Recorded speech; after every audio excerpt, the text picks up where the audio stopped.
తిరుమల తిరుపతి దేవస్థాన చరిత్రలోనే ఒక చీకటి రోజుగా నిన్నటి రోజుని చెప్పుకోవచ్చు. ఎందుకంటే తిరుమల చరిత్రలో ఎప్పుడూ లేని విధంగా వైకుంఠ ద్వార దర్శనాల కోసం వచ్చిన భక్తుల మధ్య తొక్కిసలాట జరిగి 6 మృత్యువాత పడ్డ ఘటన తొలిసారి అయితే నమోదైంది. తొలిసారిగా తిరుమల తిరుపతి దేవస్థానానికి సంబంధించి వైకుంఠ ద్వార దర్శనాల కోసం కనుమూరి బాపిరాజు చైర్మన్గా ఉన్నప్పుడు ఈ విధానాన్ని అయితే తీసుకురావడం జరిగింది. అప్పుడు భక్తులు ఎక్కువగా వస్తున్న నేపథ్యంలో టైమ్ స్లాట్ టోకెన్లను ఏర్పాటు చేశారు.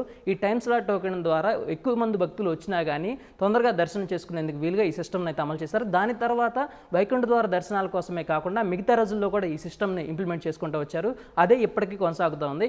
ఎంతమంది భక్తులు వచ్చినా కానీ తిరుమల తిరుపతి దేవస్థానానికి సంబంధించి రోజుకి 90,000 నుంచి 1,00,000 మంది మధ్యలో స్వామివారిని దర్శనం చేసుకునే అవకాశం ఉంది. అంటే ఇతర ఆర్జిత సేవలు, విఐపి బేక్ దర్శనాలు లాంటివి ఏమీ లేకపోతే నార్మల్ డేస్లో 90,000 నుంచి 1,00,000 వరకు స్వామివారిని దర్శించుకునే వెసులుబాటు అయితే తిరుమల తిరుపతి దేవస్థానానికి అయితే ఉంది. ఇంత క్రౌడ్ మేనేజ్మెంట్ని చేయగల సత్తా తిరుమల తిరుపతి దేవస్థానానికి ఉన్నా కానీ తొలిసారి వైకుంఠ ద్వార దర్శనాల కోసం తిరుపతిలో 97 కేంద్రాలను ఏర్పాటు చేశారు. దీంట్లో టైమ్ స్లాట్ టోకెన్లు అనేవి గురువారం నైట్ 12 గంటల నుంచి ఇవ్వడం మొదలవుతుంది. అయితే ఈ ఇచ్చే ప్రక్రియకి సంబంధించి తొలిసారి అధికారుల అలసత్వం కానీ పోలీసుల నిర్లక్ష్యం కానీ 6 మృతికి కారణమైందని చెప్పేసి ప్రత్యక్ష సాక్షులు అయితే చెప్తా ఉన్నారు. ఎందుకంటే శుక్రవారం నుంచి వైకుంఠ ద్వార దర్శనాలు ప్రారంభం కానున్నాయి. ఉదయం స్వామివారికి చేపట్టే సుప్రభాత సేవ పూర్తి అవ్వగానే ఈ వైకుంఠ ద్వార దర్శనాలు అయితే మొదలవడం జరుగుతుంది.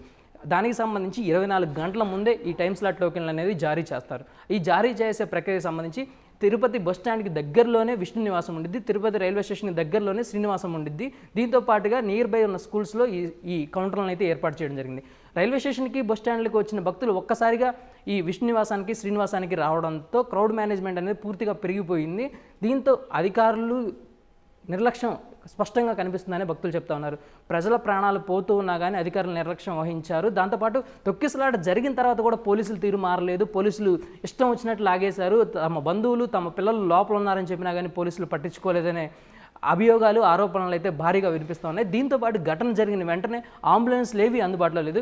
ఎందుకంటే Tirupati railway station, Tirupati bus stand అనేది ఎప్పుడూ రద్దీగానే ఉంటాయి. సో ఏదైనా ఇన్సిడెంట్ జరిగినా కానీ వెంటనే అంబులెన్స్లు అనేవి అందుబాటులో ఉండాలి. కానీ ఆ టైంలో అంబులెన్స్లు ఏవి అందుబాటులో లేవు. పోలీసులు జీబుల్లో ఎక్కించుకొని తీసుకెళ్ళమన్నా కానీ పోలీసులు సరిగ్గా స్పందించలేదని భక్తుల నుంచి అయితే తీవ్ర ఆరోపణలు వ్యక్తమవుతుంది. ఎస్పెషల్లీ తిరుపతి డిఎస్పీకి సంబంధించి ఆయన చూపించిన అత్యుత్సాహం కారణంగానే ఈ ఘటన జరిగిందనేది భక్తులు అయితే చెప్తా ఉన్నారు.